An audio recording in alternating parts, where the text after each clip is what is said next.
A pensar más con Rosa María Palacios.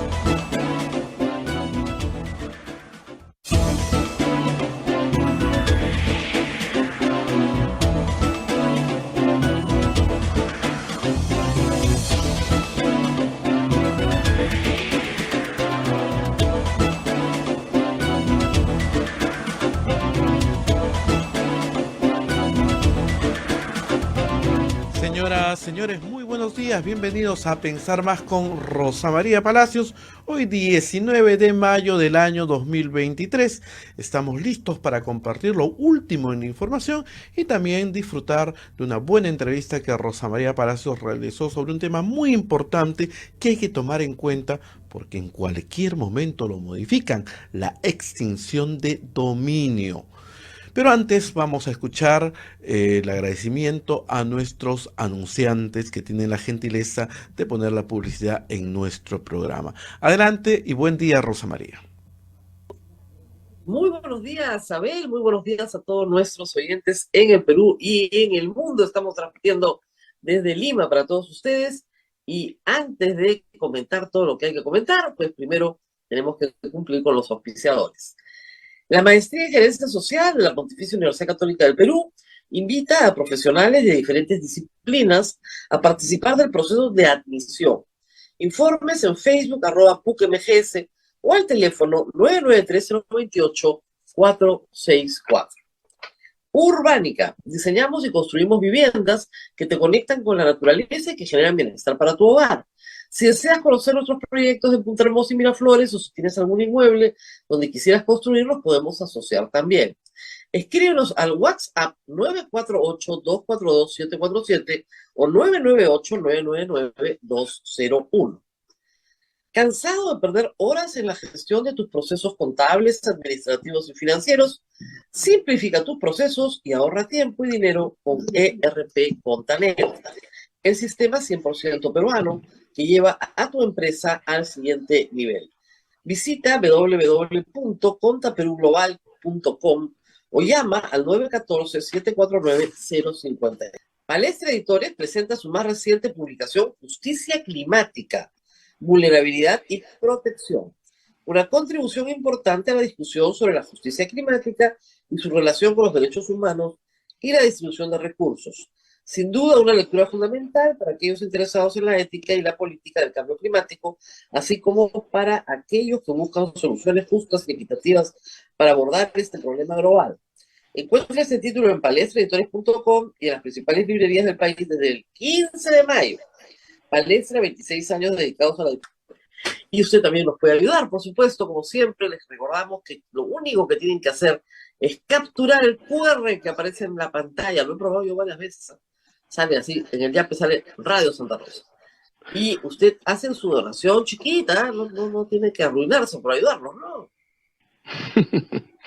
5 solcitos, no es demasiado. Y eso nos ayuda mucho, sobre todo si lo hace frecuentemente nos ayuda más. Y también tenemos el PayPal para todos los peruanos, sobre todo en el extranjero, donde hay mucha gente que nos acompaña todos los días. Pues es muy sencillo, lo único que hay es una tarjeta de crédito, hay que seguir las instrucciones, que son súper seguras, y usted nos ayuda muchísimo, la verdad. La verdad que estamos muy agradecidos con todos los peruanos.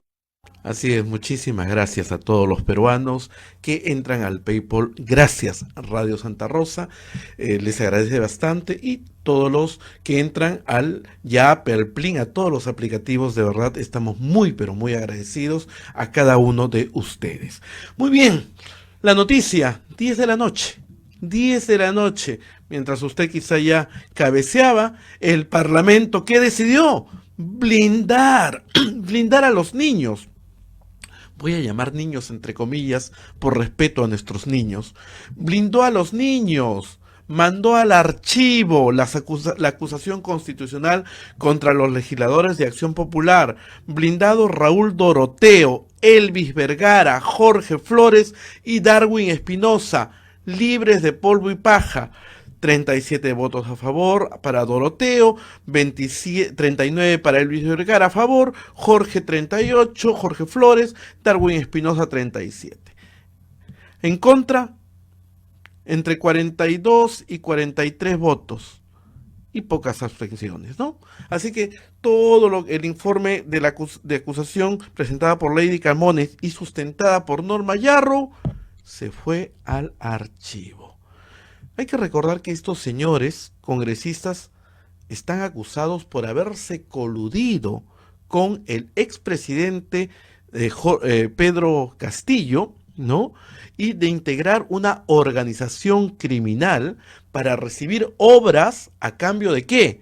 A cambio de votos y a cambio de blindar al presidente en el Congreso de la República.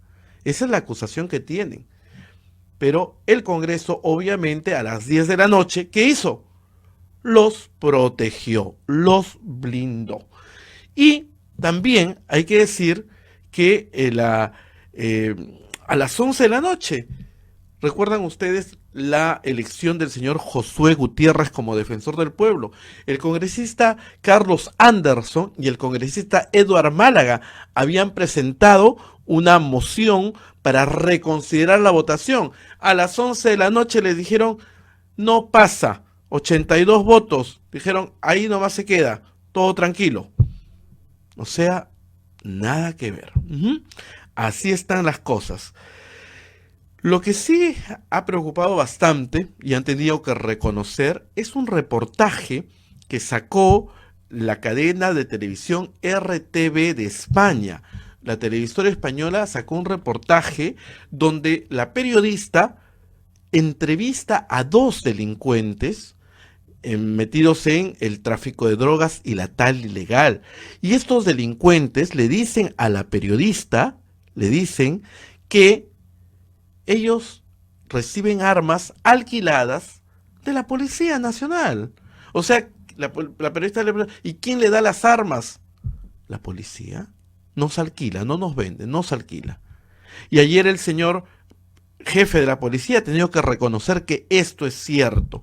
Podemos ver ese pedacito de la entrevista de la televisión española RTVE que dice, donde afirman estos delincuentes que reciben las armas alquiladas.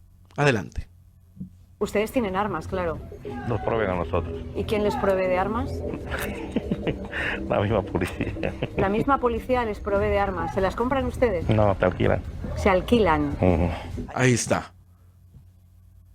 No le ha quedado otra cosa que al señor Jorge Angulo, el señor general de la Policía Nacional, que decir, sí, hay algunos malos elementos que caen subyugados por el dinero que mueve el narcotráfico y la tal ilegal, pero son casos aislados. Lo mismo ha dicho el señor Otárola, y que se investigue esto. Sí, hay malos policías, y así lo hemos dicho siempre, hay malos policías y hay buenos policías. Pero esto tiene que, pues, investigarse. Y la noticia que hoy trae La República es muy interesante. Saca fotos donde está el señor Josué Gutiérrez, el actual defensor del pueblo, reunido con Nano Guerra García y Miki Torres de Fuerza Popular, haciendo pues una reunión particular, y dice, así se gestó la captura de la Defensoría del Pueblo. Hay que resaltar que Fuerza Popular, si bien es cierto, sacó un comunicado que no se votaba en bloque, pero todos votaron por el señor Josué Gutiérrez. Así es que, ¿dónde se reunieron? La República lo dice, en el Chifa Juan del centro de Lima. Así que ahí está la foto en La República. Cómo se gestó la captura de la Defensoría del Pueblo. Ya tienen el Tribunal Constitucional, tienen la Defensoría del Pueblo, vienen pronto por el Jurado Nacional de Elecciones, vienen por la OMPE, vienen por la RENIEC, vienen por la Junta Nacional de Justicia. Hay que recordar que el señor Josué Gutiérrez, actual defensor del pueblo, es el que va a presidir la Junta que elige a los nuevos integrantes de la Junta Nacional de Justicia. Y hay que decir que la Junta Nacional de Justicia es el ente que nombra jueces, es el ente que está ahorita investigando a la fiscal de la Nación. ¿Qué les parece? Muy bien. Hay un tema que nos importa mucho y por eso lo vamos a recordar. La extinción de dominio. La extinción de dominio persigue los bienes que se incautan de los delitos. Quieren modificarlo en el Congreso. Parece que, ustedes saben que cuando es incautado pasa al Estado. Parece que no quieren esto. Quien dio la alerta hace algunos días fue el ex congresista Gino Costa.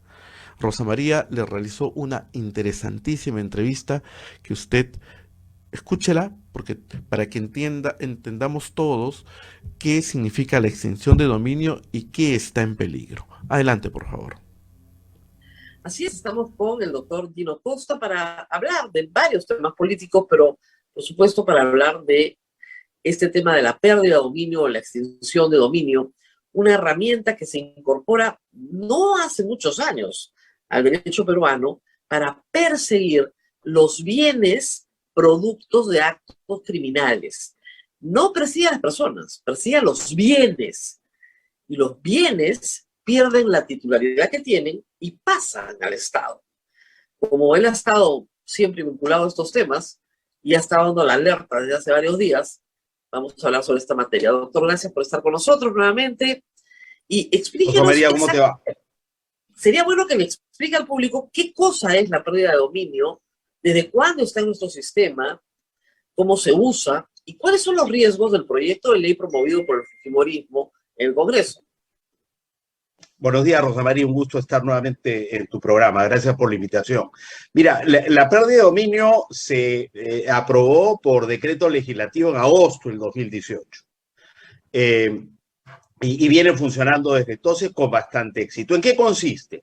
Consiste, como tú dices, en crear un procedimiento alternativo al penal para discutir ya no si una persona infringió el Código Penal, en el caso, por ejemplo, que nos motiva, si Joaquín Ramírez y sus primas y su hermano incurrieron en lavado de activos o no. Eso se discute en el proceso penal y dura muchos años. Hay un proceso civil desde el 2018 en el Perú y hace muchísimos años en las democracias más serias del mundo que enfrentan el crimen organizado, por el cual en un proceso independiente de naturaleza civil lo que se discute es la propiedad de los bienes de las personas que están siendo investigados por la comisión de delitos graves. Entonces, en este proceso civil lo que se discute es quién es el propietario de los bienes. La fiscalía dirá, mire, de acuerdo a nuestras investigaciones, en el caso de Joaquín, hace 9 años estamos investigando por una denuncia que hizo Julia Príncipe hace 9 años. Seguramente ella venía investigando estos hechos hace más tiempo, pero digamos que son 9 años. Y Sonia Medina, que denunció en 2016 a raíz, ¿no es cierto?, del escándalo en pleno proceso electoral y las declaraciones de Jesús Vázquez, etcétera. Entonces, 2 investigaciones han confluido alrededor de esto. Por lo menos 9 años de investigación. Entonces, la fiscalía dice, oye, con todos estos elementos de investigación, resulta que estos señores se dedican a lavado y esa actividad criminal ha producido muchísimos de los bienes que hoy día la policía y la fiscalía por orden judicial le han incautado a este conjunto de personas. Entonces la fiscalía presume que esos bienes han sido obtenidos de esas actividades ilícitas y tendrá que presentar sus pruebas para decir, mire, estos bienes son el resultado de este delito. Y los presuntos propietarios tendrán que decir, no señores, yo adquirí lícitamente. Acá estos son mis negocios lícitos que produjeron estas utilidades lícitas y con eso yo compré, o heredé, o me regalaron, o me donaron, lo que fuera. Pero hay que, digamos, cada una de esas 7 avionetas y ese simulador tendrán ellos que decir, oye, esto lo compré así. Y la fiscalía dirá, oye, esto lo compraste haciendo fraude en la Universidad de las Peruanas, lavando este dinero, etcétera, etcétera, etcétera. Y lo que ocurre es que en ese proceso, si los presuntos propietarios no pueden acreditar su propiedad, mejor dicho, no pueden desbaratar los argumentos de la fiscalía, entonces esos bienes regresan a dominio público, porque la Constitución reconoce la propiedad, pero no reconoce la propiedad adquirida ilícitamente como resultado de actividades criminales, no la puede reconocer. Entonces, esta es una figura muy útil.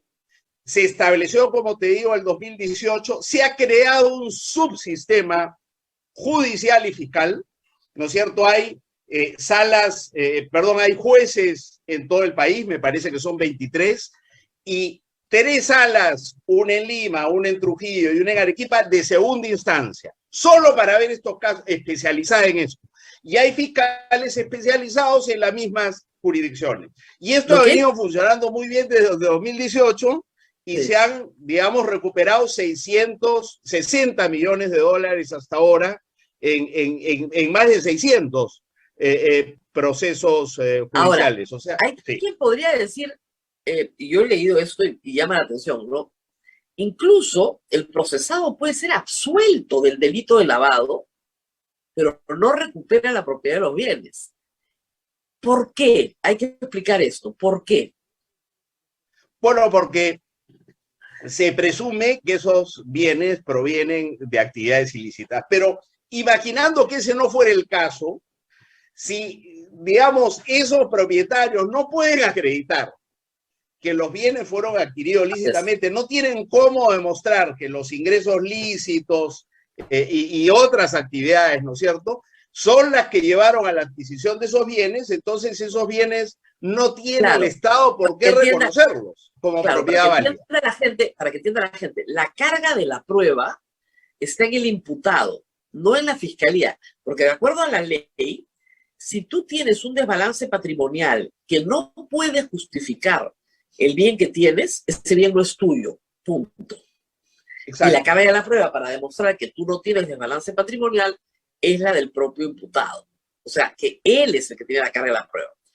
Por lo tanto, hay que decirlo, este no es un proceso penal, ¿verdad? Eso es lo central acá. Esto no es un proceso penal, porque yo no voy a ir a la cárcel.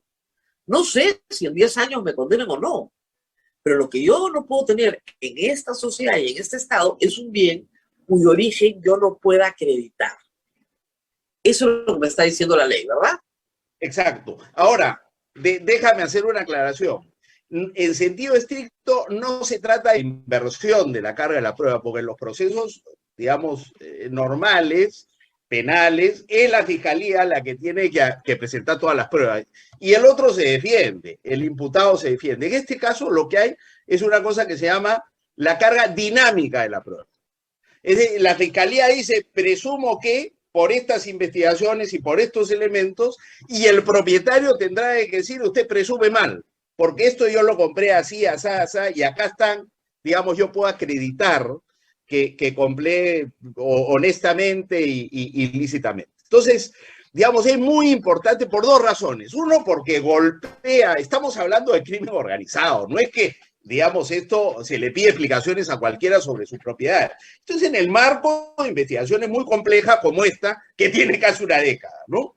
Y donde hay elementos de mucho peso que dan cuenta de que acá había actividades absolutamente al margen de la ley y que los bienes, digamos, de propiedad de estos señores tienen que haber sido el resultado, muchos de ellos, de estas actividades ilícitas. Claro, esa es la presunción, y eso va a un juicio donde se respeta el debido proceso. Claro. Y ojo, tiene doble instancia, o sea, no es un juicio que acaba en un solo juez, o no es que la fiscalía resuelve, tienes un juez, tienes apelación, y eso se discute, obviamente, a lo largo del tiempo, pero, para que quede claro para todos, si tú tienes un incremento patrimonial fabuloso, no tienes cómo explicarlo, porque no heredaste, no vendiste nada, no te sacaste la tinca, entonces, tienes que dar cuenta sobre eso y te van a hacer el seguimiento. Y la unidad de inteligencia financiera normalmente está detectando esas anomalías, ¿no es cierto? Ojo, claro. Esta persona ha incrementado su patrimonio de una manera sustancial, no ha heredado, no ha recibido, no reporta trabajo formal, no tiene nada y de repente tiene bienes, avionetas, etcétera, etcétera. Ahora, la defensa de Joaquín Ramírez dice, oiga, y ese es otro tema, eso no es mío, ¿eh? Eso es de la Universidad de las Peruanas. Y lo que pasa es que la ley tiene un artículo bien duro, pero bien duro, donde si mi plata se mezcló con la tuya, yo ya manché la tuya. Claro. Claro. Ese es ahora, el problema. Yo tengo ahí solo un comentario sobre el desbalance patrimonial. De acuerdo con la idea. pero no es que tenga que acreditarse penalmente de balance patrimonial. No. Este es un proceso civil independiente donde, te repito, la fiscalía produce sus pruebas y el presunto propietario tiene que acreditar también y producir sus propias evidencias para sostener que adquirió lícitamente. Claro. Entonces, Ahora, no hay un pronunciamiento sobre el desbalance patrimonial, por eso yo no utilicé la palabra, y más que inversión de la carga y la prueba es, digamos, la aplicación dinámica, ¿no es cierto?, de las pruebas, porque ambas partes están en obligación de producirlas. Ahora, ¿por qué es importante, Rosa María? Porque golpeas al crimen donde más le duele. ¿No es cierto? Cuando se desbarata una organización de narcos y todos van presos, la organización sigue funcionando, porque hay recursos, digamos, involucra a nueva gente, etcétera, etcétera. Salvo cuando golpeas, digamos, a la cabeza de la organización, ahí es más difícil que se reconstruya. Pero a las organizaciones criminales, para acabar con ellas, hay que quitarles el dinero producido ilícitamente. Entonces, esta herramienta sirve para eso. Para eso no sirve condenar penalmente a los involucrados, sino quitarles el dinero, uno. Y dos, con esos recursos, y lo dice la ley, con esos recursos tú vas a sacarlos a remate, porque, ojo, este proceso civil dura relativamente poco tiempo, porque es bastante claro lo que hay que discutir. O eres o no eres propietario. La fiscalía dice que no, tú tienes que demostrarme que sí. Y si no lo demuestras, esos bienes son de dominio público, se sacan a remate, ¿no? Incluso en algunos casos, si los bienes se pueden deteriorar, se puede sacar a remate antes. Si ganas el juicio, se te devuelve el dinero. Y si no, bueno, lo pierdes. Entonces, ¿qué pasa? Que con los procesos antes, ¿qué pasaba antes del 2018? Y con esto termino.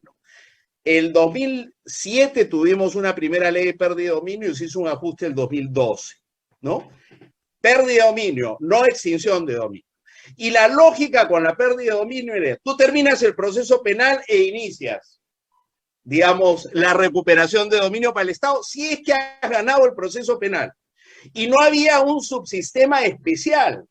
Entonces, entre el 2007 y el 2018 hubo un caso, una sentencia por pérdida de dominio, porque era muy largo, muy engorroso, y como no había un subsistema especial, los jueces y los fiscales se concentraban en establecer la responsabilidad penal. No había tiempo para lo otro. Hoy día, en 5 años, se ha recuperado casi 250 millones de soles en más de 600 procesos. El sistema está totalmente consolidado, funciona muy bien y golpea al crimen donde más le duele.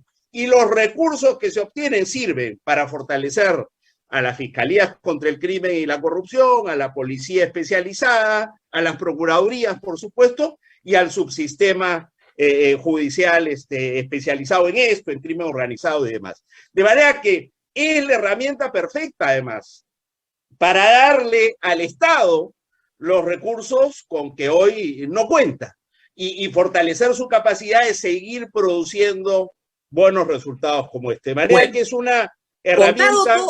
Contado todo esto, hay que contarle al público qué cosa quiere hacer este proyecto de ley que hemos detectado, aprobado por unanimidad en la Comisión de Justicia. Bueno, ya te imaginarás tú, ¿no? ¿Quiénes están detrás de esto? Hace 3 meses, antes de esto, yo me enteré por Epicentro TV, Clara Elvira Ospina me preguntó sobre el tema. Me dijo, hay un proyecto presentado ante la Comisión de Justicia que se está discutiendo sobre este tema. Que no puede ser.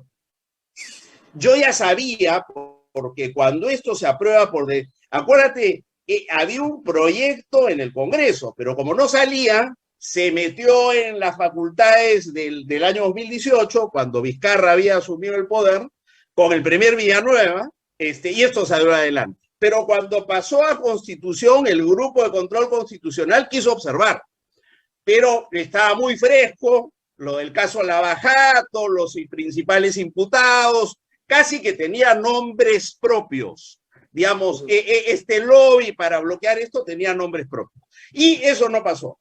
Pero estaba claro que en algún momento regresaría.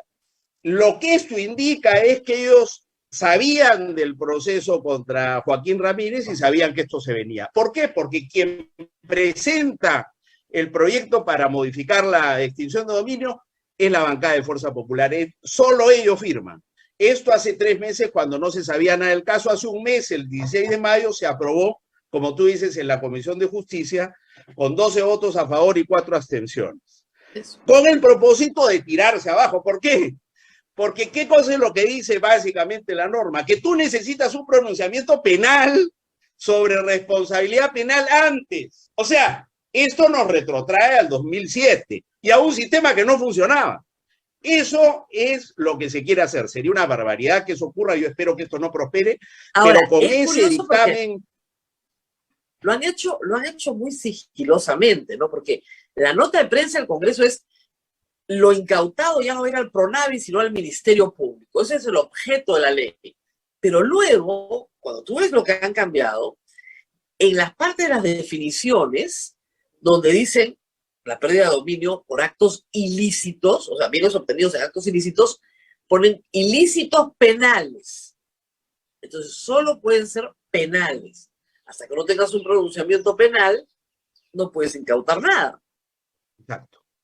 Exacto.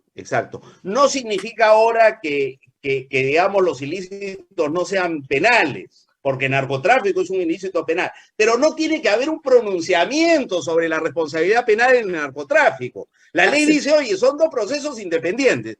El término que se aplica internacionalmente es decomiso de bienes sin condena, ¿no? Que es un principio que está en la en la Convención contra el Crimen Organizado Transnacional, la Comisión de Palermo, está en la Convención Anticorrupción, ¿no es cierto?, de Mérida. Este principio de decomiso de bienes sin condena, no es sin condena judicial, sin condena penal.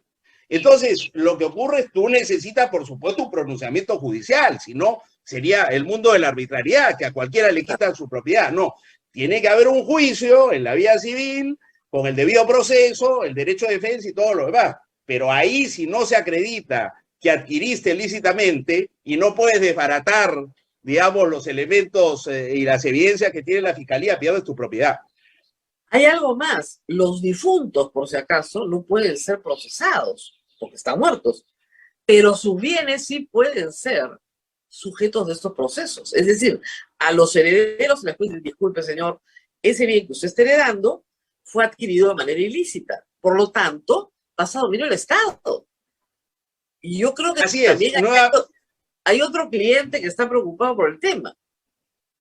Así es, nuevamente, la responsabilidad penal no se hereda, pero, digamos, la propiedad de los bienes, si esos bienes fueron adquiridos ilícitamente por la persona de quien heredas, siguen siendo bienes adquiridos ilícitamente y, por tanto, sí, los herederos, por supuesto que no pueden pretender, ¿no es cierto? Hay temas civiles acá que son bien dolorosos, pero hay que explicarlos a la gente, ¿no? Cuando usted adquiere, por ejemplo, un departamento de buena fe, y es el 3º o 4º en el tracto, ¿ok? Pero el primero, si el tracto procede de un acto ilícito, todos pierden, pero el que pierde más es el que recibe el departamento porque lo tiene que entregar. Y estos casos se han conocido en los últimos años. Y digo, muy doloroso porque gente que compra en buena fe. Nadie los va a acusar penalmente, pero van a perder los bienes porque no compraron con la diligencia debida para establecer los antecedentes de las personas que generaron ese bien. Y esto impone una carga enorme a cualquier comprador, ojo, enorme. Pero hay que decirlo. Claro, porque estás obligado a hacer tu diligencia debida para saber que estás comprando bienes que no provienen, pues, de actividades criminales, ¿no? Pero en general, lo que yo había escuchado es que la compra de buena fe está protegida.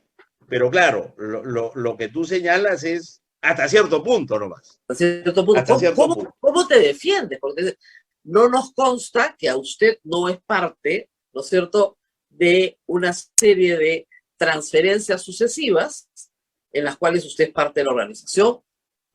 Pero, señor, yo compré buena fe. ¿Usted ha comprado buena fe? Sí, pero era evidente que el anterior a usted no.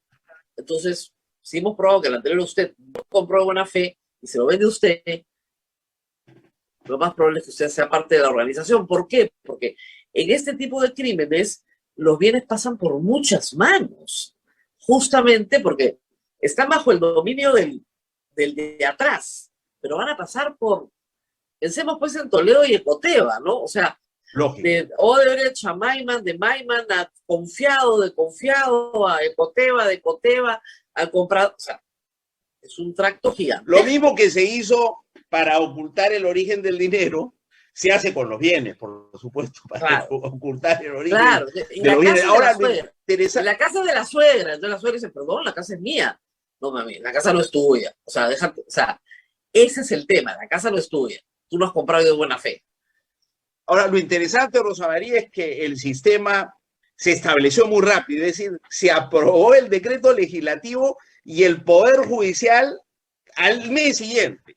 Sí, ya estaba, digamos, preparando, y el 2019, comenzando el 2019, 5 meses después de la aprobación del decreto legislativo, se comenzaron a instalar los juzgados, primero el Poder Judicial y después el Ministerio Público. Es interesante decirlo porque en muy poco tiempo ya se estableció, entonces revertir eso es muy difícil. Esto ha tenido, además vale la pena decirlo, un apoyo de la cooperación internacional, especialmente del gobierno americano, desde sus orígenes, porque primero la cooperación del gobierno americano ha ayudado, ¿no es cierto?, a que se propusiera un proyecto de ley, trabajando, por supuesto, con los profesionales del Ministerio de Justicia, evaluando las limitaciones del sistema de pérdida de dominio aprobado en el 2007 y corregido en el 2012, y la experiencia internacional. Entonces, eso ha sido fundamental. Creo que eso ha ayudado a que una vez que se aprobó el decreto legislativo, inmediatamente se estableció el sistema. Claro. Entonces, sería muy grave que esto prosperara. Yo creo que no va, pero la voluntad de que no prospere, la voluntad de tirarse abajo, esto está ahí. De la misma manera que la voluntad de acabar con la colaboración eficaz está ahí. Recuerda que esta misma Comisión de Justicia fue la que aprobó tirarse abajo la colaboración eficaz, introduciendo plazos para que ésta pueda cerrarse, y un conjunto de modificaciones que los fiscales, los procuradores y los jueces dijeron, oye, esta no es una buena idea. Igual, aprobaron la modificación en la comisión. ¿Qué pasó? Que no llegó al pleno porque estalló el escándalo, ¿no es cierto?, de Castillo con las declaraciones de Karen López. Claro. Entonces, en ese momento dijeron, no, ¿cómo vamos a hacer esto? Nos tiramos abajo las evidencias contra Castillo. Entonces, eso sobrevivió. Pero es una espada de Damocles igualita que esta. De manera que hay que estar muy vigilante. Porque los proyectos para evitar que esto el proyecto está aprobado en la Comisión de Justicia. Lo único que le queda es que se vote en el Pleno. Y puede entrar a la agenda del Pleno cuando el presidente de la Comisión y la Junta de los Portavoces lo aprueben. Y si están apuraditos, digamos, cuando están apuraditos, entra. Y el problema es que hay que decirlo, es que probablemente el gobierno no lo observe, y si se plantea una demanda de inconstitucionalidad, el Tribunal Constitucional le dé la razón al Congreso. O sea que... Mira, yo no sé si es tan sencillo, Rosa María, porque tú tienes a la Fiscalía, al Poder Judicial, a la Procuraduría. El procurador Soria acaba de hacerle saber al presidente del Congreso que esto es peligroso, muy peligroso, para la defensa de los intereses jurídicos del Estado peruano, cuyo titular es, por supuesto, el Procurador General Soria. Y ha dicho esto es inconveniente. Y le ha hecho saber cuál es el pronunciamiento del Procurador Especializado, señalando que esto es una barbaridad, que esto no debería siquiera ser discutido en el Pleno. Entonces tú tienes primero el sistema de justicia peruano diciendo un momentito, esto no procede. Eso es bien importante, ¿no? El sistema nuevamente se defiende, precario, débil, con sus limitaciones, pero se defiende. Es el mismo sistema que ha condenado a Urresti, es el mismo sistema que está trayendo a Toledo, es el mismo sistema que lo ha puesto en la picota a Joaquín Ramírez, es el mismo sistema que todavía no toma cartas en el asunto sobre los dirigentes indígenas o sobre las protestas. O sea, es un sistema que tiene, ¿no es cierto?, sus luces y sus sombras. Pero tarde o temprano, ¿no es cierto?, la justicia, como estos casos demuestran, la justicia llega. Entonces el sistema dice, oye, no me toquen eso. Y la segunda variable muy importante, Rosa María, es la variable internacional. Por eso mencionaba lo de la cooperación. Sí, claro. Porque este es el resultado de recomendaciones del Grupo de Acción Financiera Internacional, ¿no es cierto?, del organismo al cual pertenece, el organismo internacional al cual pertenece la UIF, y se deriva de obligaciones de las convenciones internacionales que hemos suscrito, la de Palermo y la de Mérida. O sea que, digamos, no es broma. Es verdad que hoy día el mundo está tan agitado y hay tantas preocupaciones que a saber, ¿no es cierto?, si le prestarán la debida atención a esto, pero yo creo que por lo menos la embajada americana, que ha tenido un rol tan activo en esto y que aprecia la importancia que esto tiene en un país como el Perú, ¿no?, con los problemas de criminalidad organizada, sería un retroceso inaceptable, con implicancias para la postura ya complicada, la postura internacional del Perú. Vamos a hacer una pausa de 30 segundos, solamente añadir algo que escuché hoy día en la mañana a Marcos Cifuentes. La procuradora Julia Príncipe inició esta investigación a Joaquín Ramírez en el 2013 por una capilla. Le llamó la atención la donación de una capilla, porque los narcos mexicanos, de verdad, también donaban capillas, y en México esto era una parte de una costumbre un poco extraña de mezclar la religión con el delito. Entonces dijo, capilla, esto es muy raro, trabajemos, ¿no? Lo había leído en La República y hoy lo recuerda Marcos Cifuentes en efecto. Capilla, levantó el ojo, un momentito, vamos a estudiar esto. Esto no me gusta. Así es, Rosa María, queremos agradecer a nuestros amigos de Contanet. ¿Cansado de perder horas en la gestión de tus procesos contables, administrativos y financieros? Simplifica tus procesos y ahorra tiempo y dinero en ERP Contanet, el sistema 100% peruano que llevará a tu empresa al siguiente nivel. Visita nuestra página web contaperuglobal.com o llámanos al 914 74 90 57. Y tenemos también un aviso de Palestra Editores, bajo la dirección del reconocido profesor penalista Jesús María Silva Sánchez de la Universidad Pompeu Fabra de Barcelona. Palestra International Center for Legal Studies presenta el curso internacional Actividad Empresarial y Derecho Penal, el cual se desarrollará del 10 al 21 de julio en el campus de la Universidad Pompeu Fabra en Barcelona. Para mayor información, comuníquese usted al teléfono 994 82 0148 o ingrese a nuestra página institutopalestra.com. Tenemos más información sobre el tema de la extinción de dominio. Ahorita Rosa María está conversando en esta grabación con el señor Gino Costa, que dio la voz de alerta porque el Congreso viene también para modificar esta ley. O sea, todos los bienes incautados en delito quieren que vuelvan a sus dueños, a los delincuentes. Escuche usted, continuamos con Gino Costa. Mire, yo la verdad es que no lo sé. Nosotros tenemos un modesto espacio chiquitito acá, compartimos esto con ustedes y sí nos escuchan al otro lado, no lo crean, pero hacemos talán, y aunque hay un ministro que habla de las periodistas voluminosas y qué sé yo, yo creo que sí nos escuchan. Y esto es bien preocupante, no es poca cosa. Y yo también creo que nos escuchan en las embajadas que han colaborado en esto y que están diciendo, un momentito. Además, hay que explicarle a la gente algo que es increíble. Esto es muy sutil. O sea, el cambio en la norma es muy sutil. Están cambiando una palabra en un artículo. Y con eso se están trayendo abajo todo el sistema. Está muy bien pensado. Muy bien pensado. Para que, bueno, ¿cuál es la diferencia? Han incluido penal, ¿no? Penal. Está bien pensado. Y el gancho es, ahora los bienes no son para Pronavi, que la exposición de motivos dice, funciona mal. Sin aportar evidencia alguna de que funcione mal. De repente funciona, no hay evidencia, y esto va a pasar al Ministerio Público. O sea, Ministerio Público, te vamos a dar un montón de plata solo para ti, ya no vas a compartir con la policía, solo para ti, solo para ti. Y nada más, ese es todo el proyecto de ley.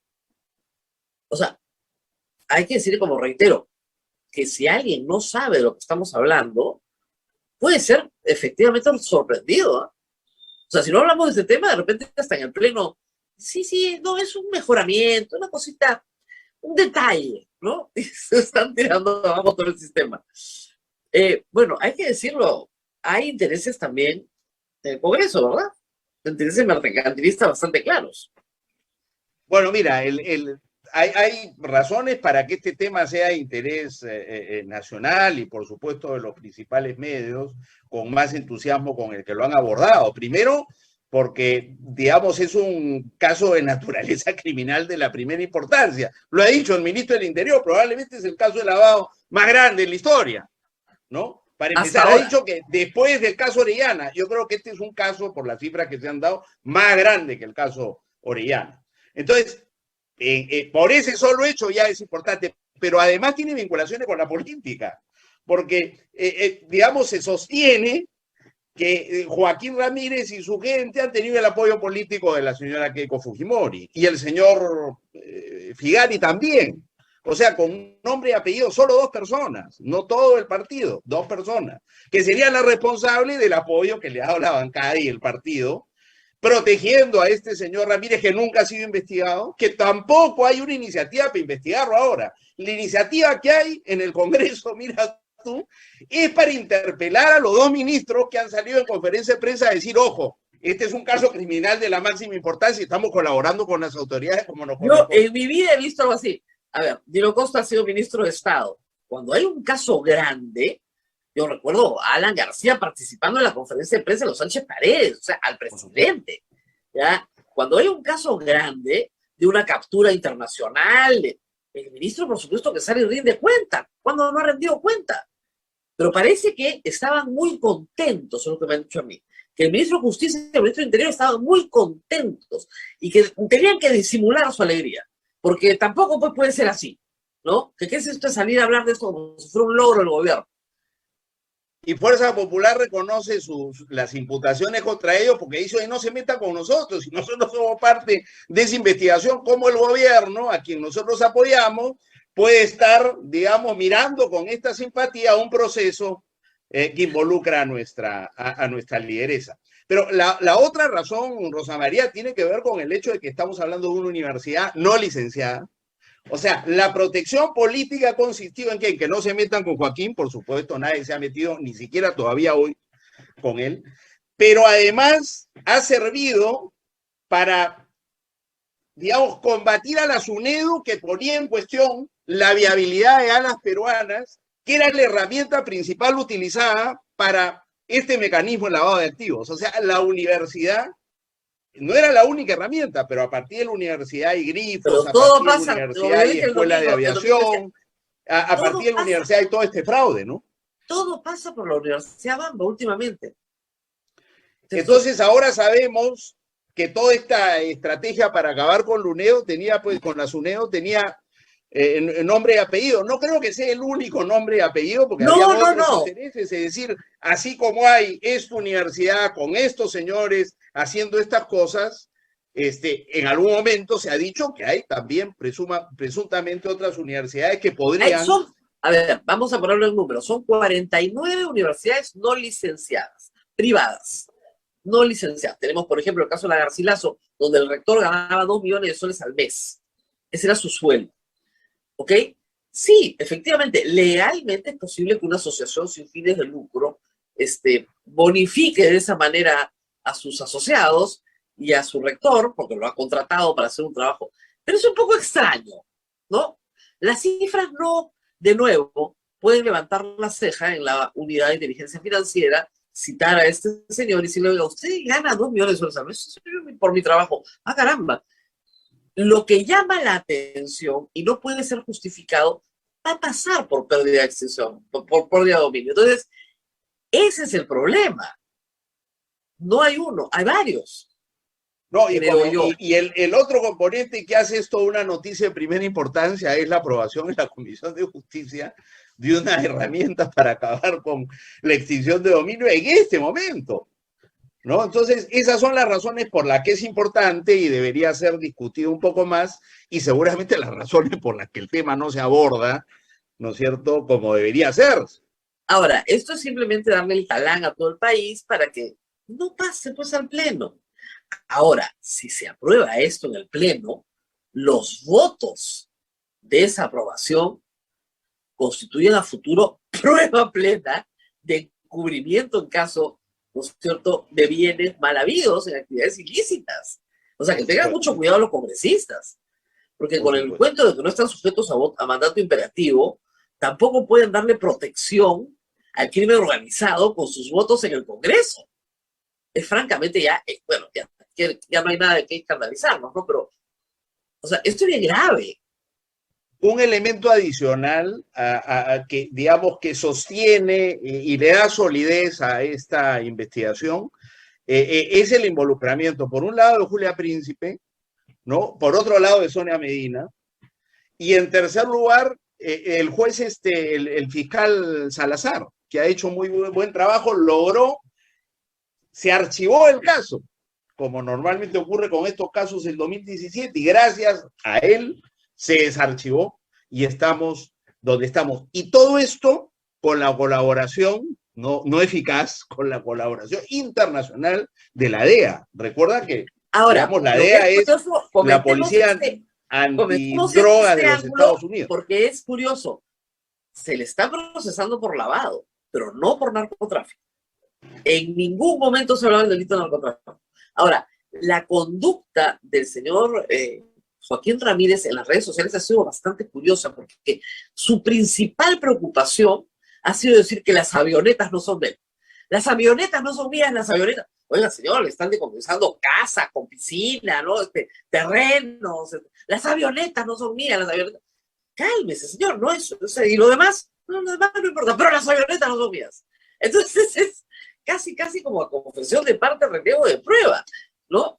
Seguramente las avionetas pues son de la Universidad de Alas Peruanas, pero es raro que una universidad, es verdad, es una cooperativa de personal de la FAP, ok, pero que una universidad tenga una escuela de aviación es yo creo que el fiscal ha hecho bien. Estoy juzgando de fuera, no conozco el expediente, la investigación en detalle, ¿no?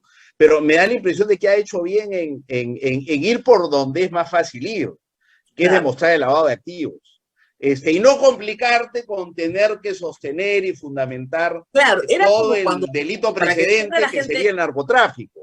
Estoy seguro que hay evidencias de cuál es el delito precedente, y es posible pensar que sea el narcotráfico por todo lo que se ha dicho, ¿no? Claro, sobre estos actores, hasta ahora lo que sabemos es que la imputación va a el mal uso de los recursos de la Universidad de las Peruanas en beneficio de la familia Ramírez. Esa es la idea. Y la investigación que estaba ongoing investigation en el 2016 en la DEA, de esa no tenemos todavía referencia. Pero hace pocos días hablé con Jesús Vázquez y me dijo que, bueno, la DEA se demoró 10 años en poner a Ceballos en el Kingpin Act. Entonces, esto demora. Sí, puede ser. Claro, no sabemos, porque ahora tendrán los fiscales que presentar evidencias de que en efecto este era el mecanismo de lavar y ver cómo se lavaba y a quién se le lavaba. Y hay una imputación de que hay 15 millones de dólares que se lavaban a nombre de Keiko Fujimori. Vamos a ver si eso es parte de la investigación o no, no sabemos. Y podrían haber, digamos, otros dineros adquiridos ilícitamente que también fueron lavados por este mecanismo. No sabemos, pero la presunción es esta. Estamos frente a una lavandería donde el delito es lavarle dinero a quienes lo producen como resultado de sus actividades al margen de la ley, ¿no? Claro. Lo que es muy difícil para Joaquín Ramírez en este momento es justificar que con su trabajo de 20 años, 24, 7, tenga los bienes que tiene actualmente. Y eso es lo que no podemos y no creo que pueda ganar el juicio de extinción de dominio, y por eso quizás están tan preocupados en acabar con esa ley, sosteniendo pues que perdió la documentación en un taxi. hace De algunos años. de Eh, todas las empresas que Eso tienen. no será, digamos, suficiente para que, digamos, le respeten sus derechos. Tendrá que producir algo más que eso para demostrar que adquirió lícitamente.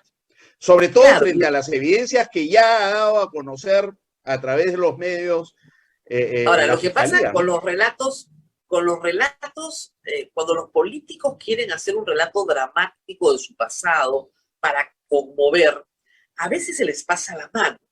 Entonces, si su relato político era yo era un cobrador de combi, que dormía en la combi cuando tenía 20 años, y recién puse mi primer negocito con $3,000 que junté de meses de trabajo, y alquilé 2 carros, y con esos 2 carros compré otro carro, ya. Es demasiado. De repente, si hubiera sido menos dramático, sería más creíble, porque hoy día todo el mundo dice de chofer de combi, o perdón, ni siquiera chofer, de cobrador de combi a multimillonario, salvo que hayas descubierto la patente, ¿no es cierto?, de la fuente de la juventud, podías hacerlo tan rápido. No es posible en el Perú acumular esa cantidad de riqueza sin generar conocimiento o productos o venderme algo. Y lo que vendía la Multimillonario familia, y uno de los hombres más influyentes en la política peruana, ¿no? claro, Sin claro, duda, con el secretario general del partido más organizado, ¿no? Y más importante en el Congreso, que ha estado en 3 oportunidades por acceder a la presidencia de la República en los últimos años. claro. Y hay que O decir sea que que esa tesis de acá hay discriminación porque yo soy un cholo con plata y no aceptan pues que un cholo con plata pueda hacerla, ¿no? Pucha, ojalá que tuviéramos ojalá. muchos así, haciéndola lícitamente, ¿no? Pero todo indica que no es el caso, y yo no veo que haya pues ninguna discriminación ni ningún viso de racismo en esto. Tampoco es una patente corso ser de origen humilde para que tú puedas hacer lo que te da la gana, porque cualquier Claro. cuestionamiento es la tesis de Toledo en Estados Unidos, dicho sea de paso, ¿no? Hay racismo en el Perú contra los peruanos de origen indígena, y por tanto no hay garantías para que se me procese a mí adecuadamente porque yo soy el símbolo del indígena peruano, ¿no? Pues, y la misma tesis que por supuesto que Pedro Castillo, ¿no? Avalada por López Obrador y por Petro y compañía, ¿no? Inaceptable. Eso no prospera en el sistema judicial peruano, que con todas sus limitaciones ahí está, digamos, haciendo su trabajo. Creo que lo principal es felicitar estos esfuerzos, ¿no? De la Y Fiscalía y del Poder Judicial y de la cabe, Procuraduría. cabe también hacer un breve comentario antes de despedirnos sobre el caso de Urresti, ¿no? 35 años después está preso. En el penal la Virgen de las Mercedes, ok, pero está preso. Está bien, no importa, por No supuesto. importa, pero está Parece preso. que ahí hay un buen número de militares, y lo importante es que, digamos, está sometido a la justicia y cumpliendo una condena Ahora, establecida por esta, digamos, no es un antojo, ¿no? La vez pasada, el 2018, lo liberaron, fue a la Suprema y la Suprema dijo, oye, está muy bien, pero ustedes no han considerado estas pruebas, no han considerado estas pruebas, no han considerado estas pruebas. ¿Cómo van a establecer que este señor es inocente con todas estas pruebas? Por favor, vuélvanlo a juzgar. Entonces la Suprema fue ya muy clara, como diciendo, oye, acá hay suficiente para que este señor se le condene, no pueden ustedes dejarlo libre. Entonces ya la Suprema jugó un rol, y lo que ha hecho este juzgado es, ¿no es cierto?, actuar en función de esa evidencia. O sea que esto está cantado desde el 2018. Pero en el ámbito político, Urresti representa lo que dice ahora Fernando Vives, ¿no? Una huida hacia adelante permanente. A él lo comienzan a procesar en el 2009, cuando lo delata su compañero, Ojos de Gato. El proceso se inicia muchos años después en Ayacucho, como el 2011. Entonces, él se lanza, o sea, se inserta en la política a partir del 2013, en el fondo porque tenía un proceso penal del cual tenía que salir. Pensando que eso lo protegía, ¿no? Y eso pensamos todos. Lo que dice Fernando es que más bien es al revés. Yo no sé, yo creo que le falló, pero por un tiempo parecía que la estrategia le funcionaba. ¿Qué hubiera pasado si salía elegido? Ha podido ser alcalde, ha podido ser hasta presidente de la República. No sabemos qué destino hubiera tenido ese proceso, ¿no? Felizmente, el Poder Judicial no ha hecho distingos. Y con eso me quedo, eso es lo que yo reivindico, ¿no? Que a pesar de todos estos esfuerzos, porque Urresti no es el único que recurre a la política, Joaquín Ramírez también entra a la política Ahora, para hay blindarse, para paradojas protegerse, de la vida pero sobre todo para garantizar, ¿no es cierto?, que sus negocios sigan prosperando y multiplicándose. No es solo protección. La política hoy día es una actividad que ayuda a proteger más bien las actividades ilícitas y Y criminales hablando de del los señor, mafiosos. hablando de Urresti, Podemos y el señor Luna, porque el que lo promueve es el señor Luna, el candidato del señor Luna a la, a ver, a Va la encabezando defensoría del pueblo, el concurso, ¿no? A la va Defensoría del encabezando Pueblo. el concurso. Imagínense ustedes, o sea, su anterior recomendado está preso por graves violaciones a los derechos humanos. Y ahora el que va ganando es su recomendado. Él y el segundo, los dos están muy de acuerdo en que el hecho de la Corte Interamericana piensan como el ministro Becerra, ¿no? Mejor Mira, el que va primero, según he podido ver, es este señor Cartolín, es candidato de los Luna, ¿no? Claro. Que son los que promovieron y protegieron y A encurraron al señor Urresti sabiendo todo lo que sabemos. Claro. Eso es número uno. El segundo, respaldado por Acción Popular, es decir, por los niños del Perú, por los niños, ¿no? sí, Y el tercero es nada menos que abogado de de Vladimir Vladimir Cerrón, Cerrón. ex Así congresista estamos. del nacionalismo. Sí, no, Así estamos. esto es lo mejor que puede producir el mundo jurídico peruano en materia de defensa de derechos humanos. No creo, porque el defensor del pueblo, No. su primera función es defender los derechos fundamentales. Quizás parece- sí lo mejor que puede producir el mundo político peruano hoy, ¿no? Ah, claro. Para defensor del pueblo. Lamentablemente, eso hay que cambiarlo. No puede ser que esto sea inevitable. Sobre todo cuando tenemos instituciones que están haciendo un esfuerzo increíble por frenar esto y revertir estas conductas. Pero Pero hay que esto decir tiene una un cosa. límite porque, Rosa María, nos digamos, esta vamos. idea de que tú accedes a la política para protegerte y que prosperen tus negocios es fundamental porque la política pues es el escalón más alto, ¿no? Creo que Pero así estamos. No sé. Muy bien, una interesante entrevista que queríamos repetir, compartir con ustedes, porque el Congreso va a tocar este tema. Quieren modificar esta ley que se llama la extinción de dominio o la pérdida de dominio, que persigue los bienes que son incautados de gente que ha cometido delitos. ¿Quiénes están detrás de esto? ¿Quiénes serían los beneficiados? ¿A quién se le ha incautado hace poco 1.000 millones de soles? Y no quieren perderlo. Entonces van a cambiar una palabrita en la ley para que recuperen todo. Por eso es muy importante este tema de la extinción de dominio que queríamos compartir con ustedes.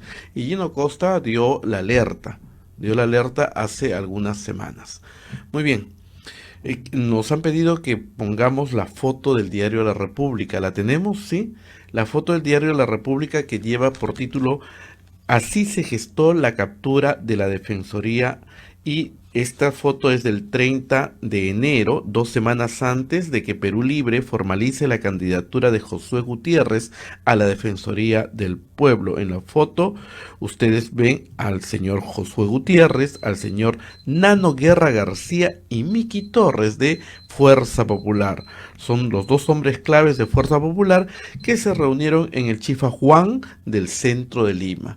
Allí se armó toda la captura del tribunal, perdón, de la Defensoría. Del tribunal ya fue capturado, ¿no? Así que vamos a ver, esto lo sacó hoy día el Diario de la República y ustedes ahí tienen la foto porque mucha de nuestra audiencia es de fuera y quería ver la foto.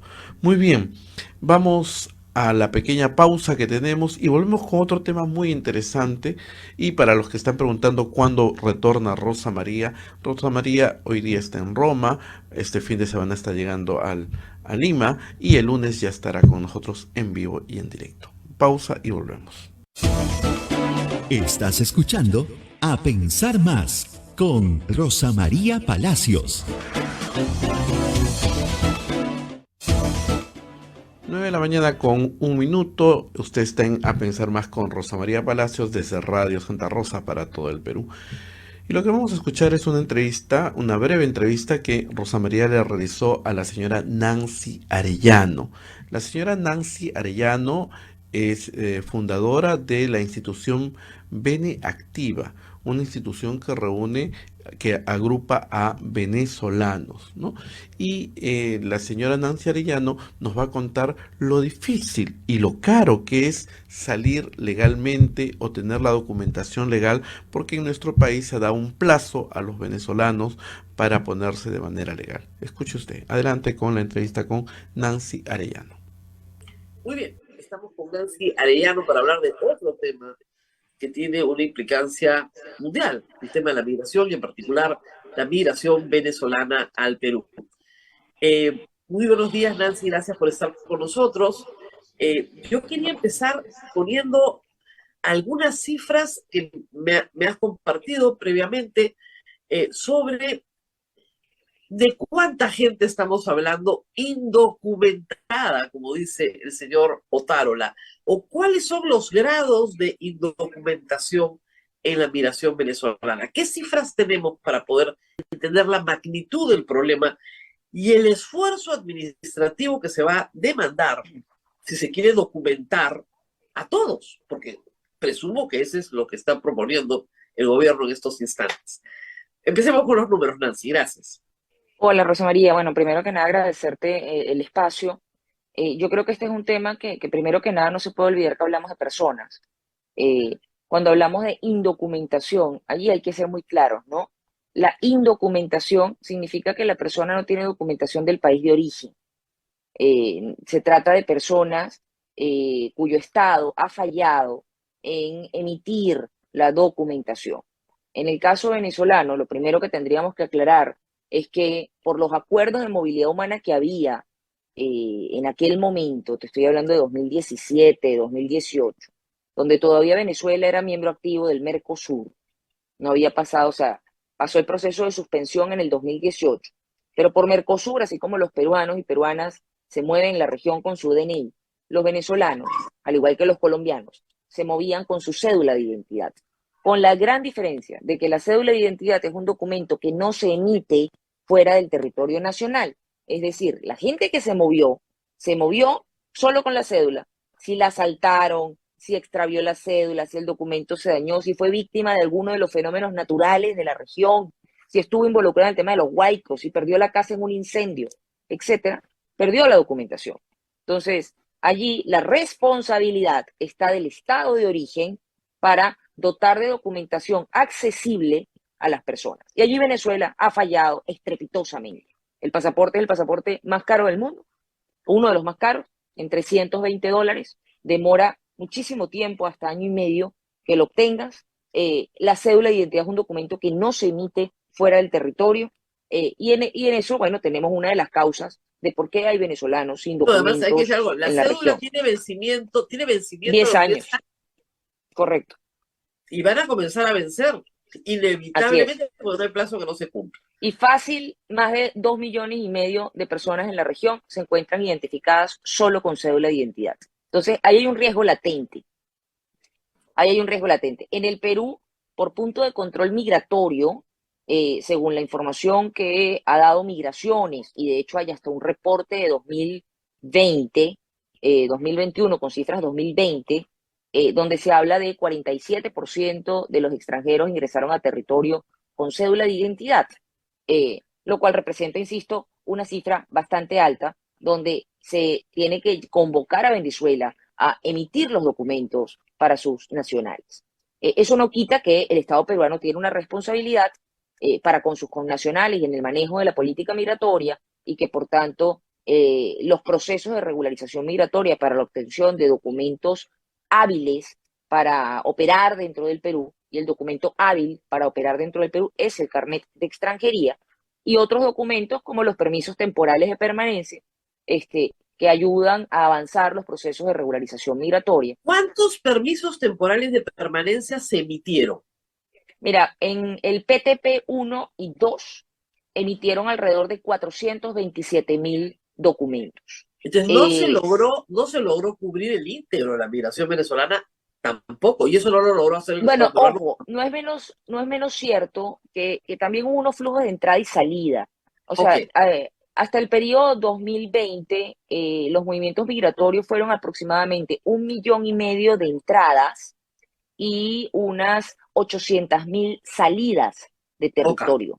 El Perú fue durante un plazo un país de tránsito, porque evidentemente los 700.000 que hoy día están en Chile o el medio millón que está en ok. Argentina, muchos pasaron por Perú.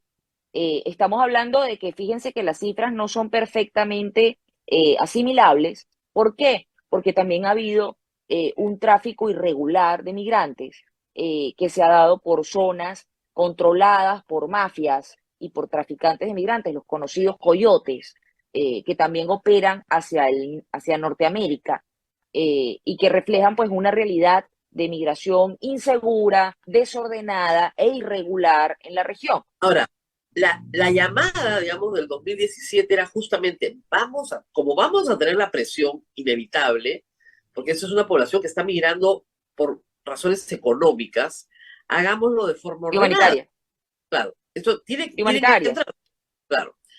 Entonces, ¿qué pasó ahí? ¿Cuándo viene la migración irregular, la que no pasa por punto Bueno, fronterizo? lo que pasa es que, insisto, a la gente, por ejemplo, cuando si yo hablo de migración insegura, desordenada, irregular, la gente dice, sí, correcto, porque se siente, Claro, ¿no? Eco, sobre todo los nacionalistas. Pero la contracara, o sea, el nacionalismo me refiero irresponsable. La claro. contracara de esto que estoy diciendo es el Pacto Mundial por una migración segura, ordenada y regular. Es decir, la propia solución es lo que la gente muchas veces aduce, es la causa de esta migración indiscriminada. Y no, la causa de la migración indiscriminada es la crisis humanitaria compleja de Venezuela que responde a temas económicos, políticos, violación de derechos humanos de manera sistemática, la falta de un sistema democrático, etcétera. Entonces, esa es la causa. La migración es como un síntoma de los problemas. Tenemos que entender que es como la fiebre del corpus social. La fiebre no es una enfermedad, es un síntoma.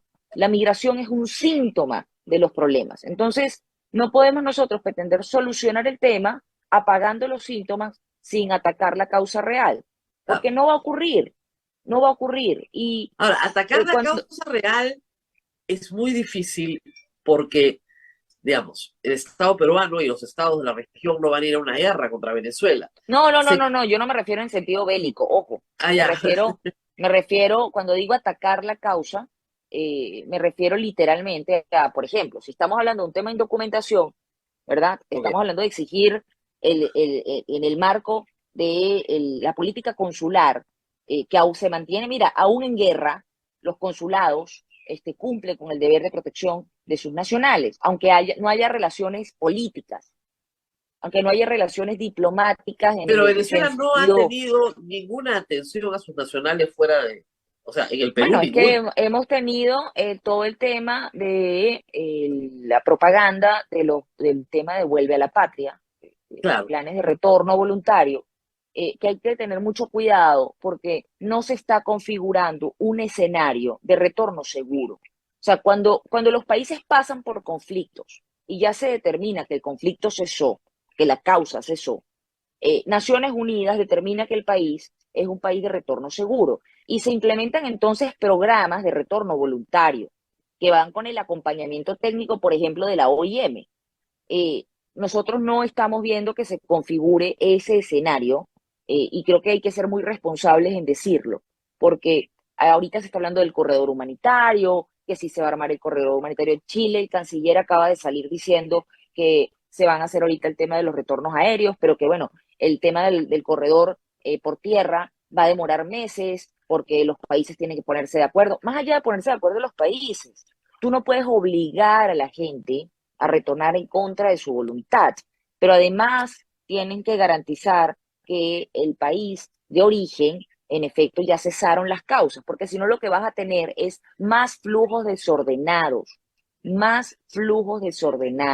y se va a fortalecer es al crimen organizado, al tráfico de migrantes, la trata de personas, que son dramas que ya hemos visto aumentar con todo el Ahora, proceso de desde el migración punto de venezolana. vista práctica, si yo no tengo mi cédula ni mi pasaporte, y eso es lo que me piden para sacar mi carnet de extranjería, una de las dos, no tengo ningún papel porque el que tengo ya venció o me lo perdieron o me lo robaron, no puedo tener carnet de extranjería. Bueno, debo decir que en el caso de Perú se han establecido políticas para compensar estos problemas, ¿ok? A ver. Políticas que además han llevado, recordemos que el Estado peruano toma la biometría de las personas. Es decir, Exacto. tú no puedes falsear esta identidad, ¿ok? Claro. Entonces, y el comportamiento dentro del territorio termina, bueno, estando, digamos, sistematizado, o sea, llevado a los sistemas de seguridad del Perú con la biometría, con la fotografía. O sea, hay todo un tema complejo en materia de seguridad que también es importante dejar en claro. El Perú, cuando hizo este proceso de regularización con los PTPs, tomó de estas personas la biometría, se verificó antecedentes de Interpol. Además, para hacer los cambios de calidad migratoria de PTP a la calidad especial, se verifica antecedentes penales, judiciales, policiales e Interpol de estas personas para otorgarle un carnet de extranjería. Por eso es tan importante la regularización, porque permite garantizar que el extranjero en territorio sí cumple con Muy los bien, pero ahora estándares vienen de los seguridad. problemas logísticos. ¿Cuántos carnets de extranjería ha otorgado el Estado peruano a venezolanos en este proceso? Hasta ahora. Bueno, o sea, en este momento tenemos 1,5 millones de extranjeros. Tenemos aproximadamente 800.000 en condición regular, es decir, que tienen algún documento emitido por el Estado Ya peruano. sea el carnet, el PPT o el carnet de extranjería. Correcto.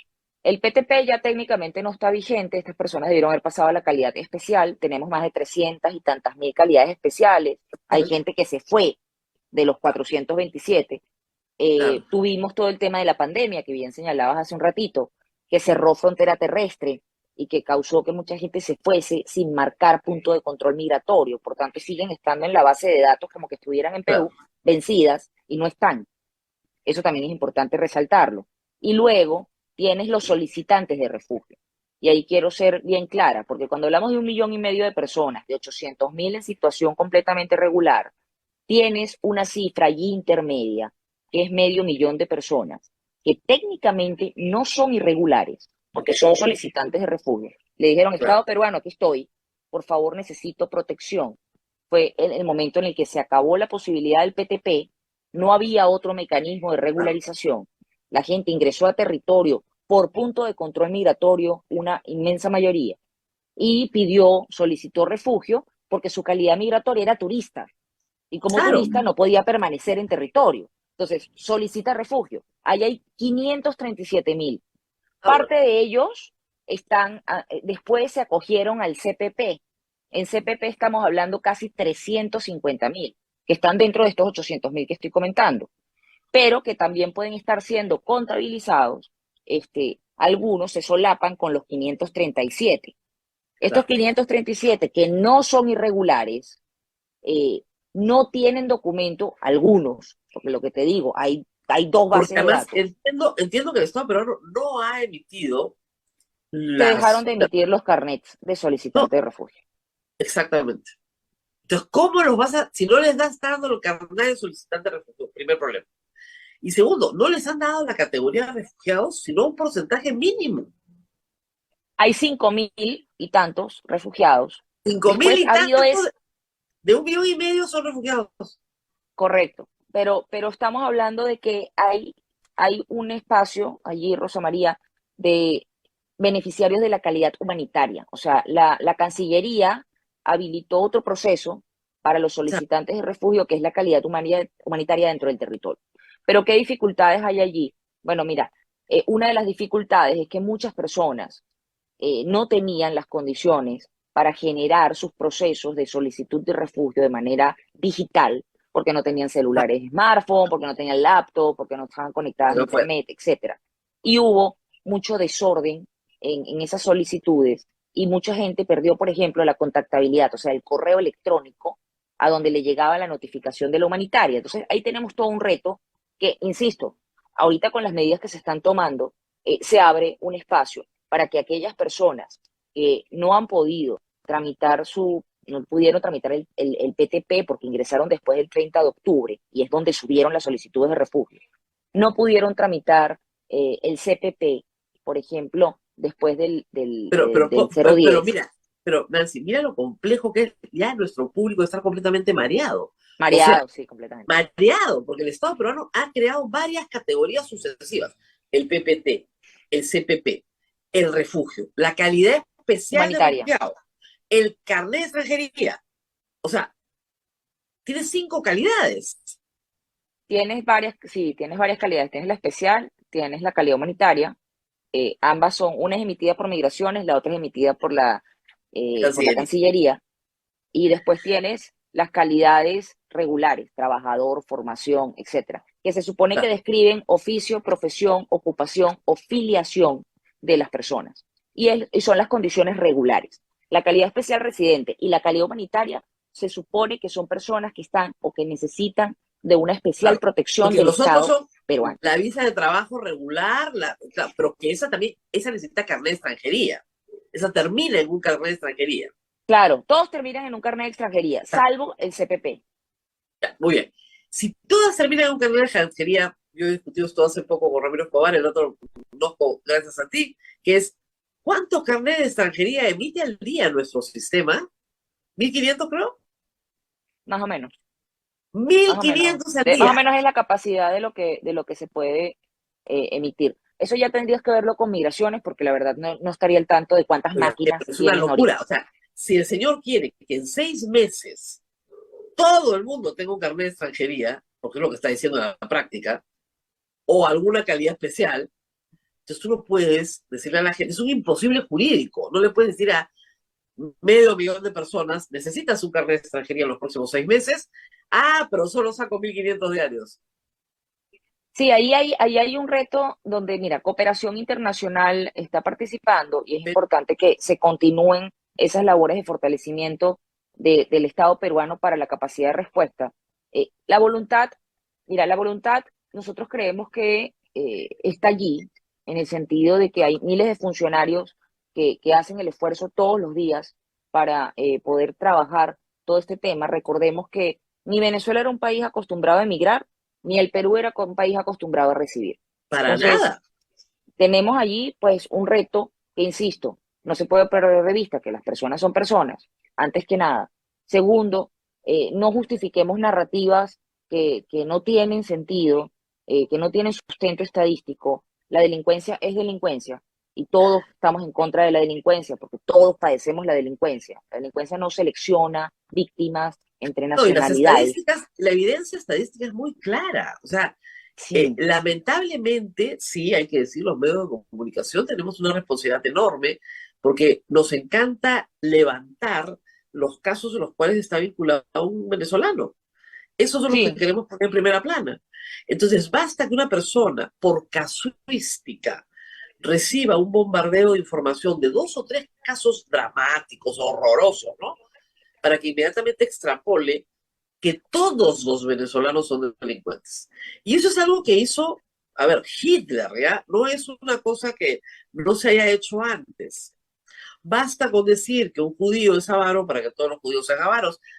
Entonces Alemania nazi hacía eso. Tienen la culpa, tienen la culpa, tienen la culpa, tienen la culpa, y terminas con el holocausto. Entonces hay que advertir de esto muy tempranamente.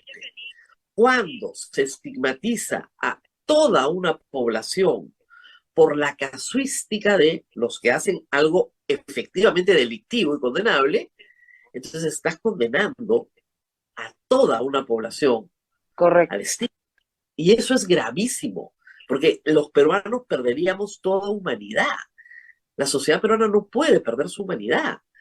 Es terrible, es exactamente lo que no podemos hacer. Y yo sí creo que los medios de comunicación tenemos una responsabilidad gigantesca en esto. O sea, si un hombre quema viva a una mujer, tiene que ir preso de por vida. No importa su nacionalidad, tiene que ir preso de por vida. Si un hombre asesina a un sereno, tiene que ir preso perpetua. No importa su nacionalidad, no me importa si es peruano o venezolano, tiene que ir preso perpetua, o 35 años, que es lo que manda la ley. Exacto. Pero es que yo estoy muy preocupada por esto, como te digo, porque esa es la forma. ¿Y qué pasa? No, Los y basta 300 casos. Mira, Claro, tienes 365 casos, sacas uno diario. Eso sería un escandalazo mediático. Pero ¿cuánto claro, representan 365 casos de de 900 un millón y mil, ¿no? medio de personas? Un millón y Claro. medio de personas. O No, sea, no, eh, y de 900.000 asaltos en el Lima al año, ¿no? O sea, o claro, más. o sea, del universo, o sea, si vemos el universo de casuística delincuencial, la cifra ni siquiera es proporcional con la migración en el Perú. O sea, ni Así es. siquiera, Ni está por siquiera. debajo. Entonces, y yo no puedo evaluar a la comunidad por un criterio, y dejar de cotejarla con el país receptor, ni tampoco puedo, estandarizar esas conductas que no son, digamos, propias de la comunidad venezolana, es decir, no forman parte de la cultura venezolana, no forman parte de la venezolanidad. No Claro, existe tal cosa como una cultura delincuencial. El hecho de que haya conductas sancionables implica que son conductas que deben ser sancionadas claro. Pero usted para sabe todas las que personas. antes de que llegara la migración venezolana, Perú tenía gravísimos problemas de seguridad y es ideal políticamente encontrar un culpable. No es culpa nuestra, es culpa de la migración. Entonces no respondo a mis responsabilidades de control del orden interno porque ya tengo a quien echarle la culpa. Y eso siempre políticamente se hace desde tiempos Y Rosa inmemoriales. María, hay un tema que a mí me llama mucho la atención. O sea, nosotros hemos revisado las cifras, por ejemplo, del INEI en términos de victimización, o sea, de personas que han sido víctimas de hechos delictivos. Y revisamos las cifras 2015, 2014, antes de la llegada Ah, perdón, de la migración. Y estábamos hablando que había un 32% de victimización en aquella época y que en 2022, al cierre, la victimización es 22%. Es decir, claro, ha bajado la victimización. Yo no estoy diciendo que esa cifra significa que el Perú es Suiza. Nadie está diciendo eso. 22% es alto, es muy alto, pero claro. no ha habido De un aumento. 32, claro, Claro, de 32, perdón, 20 y tanto, o sea, es 20 y tanto por ciento, veinticinco por ya, ciento, me parece que no lo tengo aquí a mano, ya, pero después te puedo pasar como para que podamos claro. publicarle a la Pero audiencia digamos, el punto es que ha bajado. que no ha subido. O sea, no es que es al revés, no es que antes en 2015 había veintitanto por ciento y Y ahora ahora en hay 30. 22 hay treinta y tanto por ciento. Y tú dices, oye, ¿a Ujú. qué se puede deber la causa? No, la causa es la migración. No, ni siquiera. O sea, no existe una correlación entre los dos hechos, no hay evidencia estadística en números de víctimas, tampoco en tipos de delito. Nos metimos en extorsión, también ha bajado. El único delito que ha aumentado tiene que ver con robo vehicular, que no es el tipo de delito al que se asocia a la migración. Entonces, esas son las cosas que a mí, por ejemplo, me llama mucho la atención de las narrativas que se crean. ¿Y por Rosa qué lo saco María. a colación? Lo saco a colación porque si nosotros no construimos narrativas responsables al respecto, la toma de decisiones por parte de los políticos, de las políticas necesarias, no van a estar basadas en evidencia, sino buscando satisfacer el aplauso popular. Y eso nos preocupa, por supuesto, porque hemos visto sí una correlación entre el enfoque de securitización en la región y las matrices de opinión, todo este tema. Y esa correlación es lo que ha generado los movimientos migratorios erráticos, es lo que ha generado esas políticas de alzar barreras, pedir visa, la idea de poner visados entre países no poniéndose ni siquiera de acuerdo, toma decisiones unilaterales como pasó ahorita en Chile, porque se asocia a migración y delincuencia. Entonces, por eso es que saco esto a colación, porque tú me preguntabas por qué, ¿no? Y si el Perú Rosa había María, establecido ese Perfecto. tipo de medidas. Muy bien, no. muchísimas gracias. Abel me está marcando la hora hace rato, así que tengo que agradecer muchísimo a Nancy Arellano. Vamos a mantenernos en contacto con ella, porque desde la ONG en la que trabaja procura tener una mirada muy atenta a lo que está pasando con la migración, con evidencia, no con prejuicios. Y es lo que le pedimos a todos, que no pierdan la humanidad. Muy bien, muchísimas gracias por haber estado con Muchas nosotros. gracias. Muy bien, muchísimas gracias a Nancy Arellano y gracias a ustedes que durante toda esta semana nos han acompañado con estos programas que hemos repetido y el lunes ya estará Rosa María Palacios en vivo. Hoy día está visitando la curia de la Orden de los Padres Dominicos en Roma y bueno, nos va a contar toda su experiencia. Solamente unas noticias, hace breves instantes, el expresidente Pedro Pablo Kuczynski ha dado una entrevista y ha dicho que la fiscalía, refiriéndose a ellos, dice, estos señores me están condenando a muerte, que la fiscalía investigue todo lo que quiera, pero no tiene derecho a eliminar gente. Eso es lo que ha dicho el expresidente Pedro Pablo Kuczynski hace breves instantes. Nos vamos, pero nos quedamos atentos. Hoy día seguirá el tema de la ley Mordaza. Nos quieren silenciar a la prensa, quieren amedrentar a la prensa. Estamos atentos. Acá se lo vamos contando todo. Y el día lunes, Rosa María Palacios en vivo con el análisis y también muy interesantes entrevistas. Muchísimas gracias. Permiso. Hasta aquí, A Pensar Más con Rosa María Palacios.